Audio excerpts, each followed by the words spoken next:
Back in 2021, Graeme and Mel planned to build a family-sized house on a tiny scrap of land. So what have you bought? 2 garages with a little curtilage of land around it. It's a hole in the ground where we will be living. But an unfolding basement drama Everything that pushes the end date back costs us money. meant that by 2023 the house was still unfinished. I am hugely disappointed. I am worried and also quite annoyed that this is happening to us. Just over 2 years after Graeme and Mel had begun building, I paid them my last visit, uncertain whether they'd managed to dig themselves out of that deep hole. Outside, the house looked complete, but inside so much had been put on pause. Goodness me! That the interior is not as advanced as the outside. And the incomplete staircase that stopped short of the basement betrayed a lack of progress down below. The plywood floor covering the void below. The void. Should we talk about the void? We can live in this building and work on that. We have a bedroom down here. We've created a mezzanine platform on the first floor that allows one of our daughters to sleep there. The kitchen and living room spaces were usable, but camping in a building site was hardly the outcome Graeme and Mel and the kids had spent the last couple of years striving for. Nothing could progress until the basement issue was sorted out. The budget was spent, so any solution would depend on negotiations with the basement contractor going well. At the moment, we can afford to finish our project, but not to pay for the remedial costs of the basement.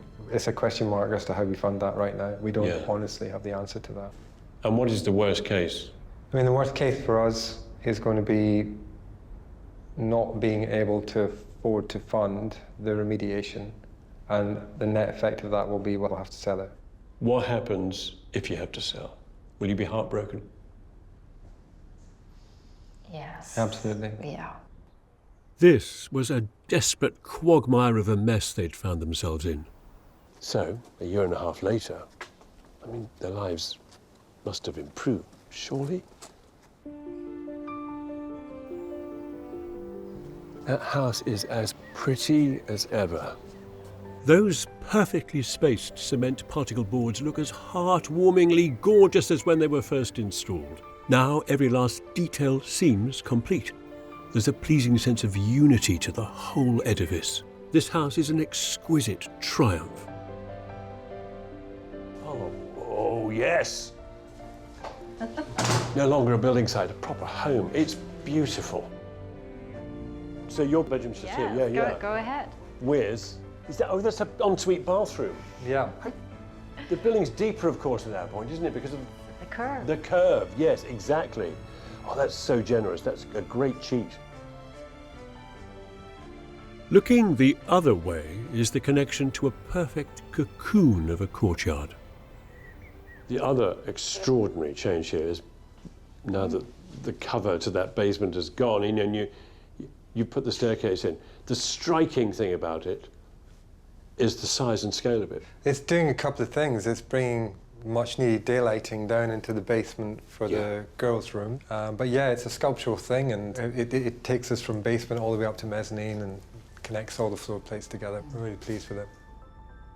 The basement at the bottom of those stairs was finally fixed by adding an extra wall 200 millimetres thick all round the inside, losing them a bit of floor space, but in turn providing an attractive planting ledge. Darkness and gloom have been banished, and Indy and Isla now have their own bedrooms, each connecting to a light well at the front, a laundry room, and their shared teenager bathroom. So how did you resolve the basement issue then? I mean, how did you get out of the hole? The basement company we went into legal process with, the adjudication decided that the basement company would need to repair the walls in the basement. So you did not have to pay for this? No, we didn't pay for the repair of the basement. Oh my word. That's a real positive, clear win. The staircase now carries you not just to, but through multiple spaces, rising past the fully built galley kitchen, Well, this is beautiful.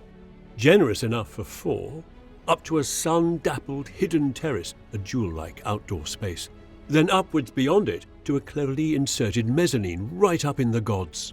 This mezzanine, what's it used for now? It's an office space, it's a studio space. And through here, it's a joy.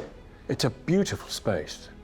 On the footprint of just 2 standard garages, Graeme and Mel have conjured an abundant, bountiful pink container in which life can flourish. So remind me how much you thought you were going to spend on this project. I mean, when we costed it out initially, we thought we'd be in the region of about 450. Circumstantial changes of COVID, Brexit, and all of the price hike, and we immediately realized it's a 30% pickup. I think about 550 is where we've landed, and I think that's been mitigated by the fact that the basement company were able to make good on their adjudication decision. You see, that's very, yeah, I should say that's very honourable Yeah, of them. they could have folded, walked away. We would have got nothing from the process. I mean, compared to where you were 18 months ago, that's a remarkable outcome. And, Yeah. Heaven sent. Happy end. Yeah. Yeah.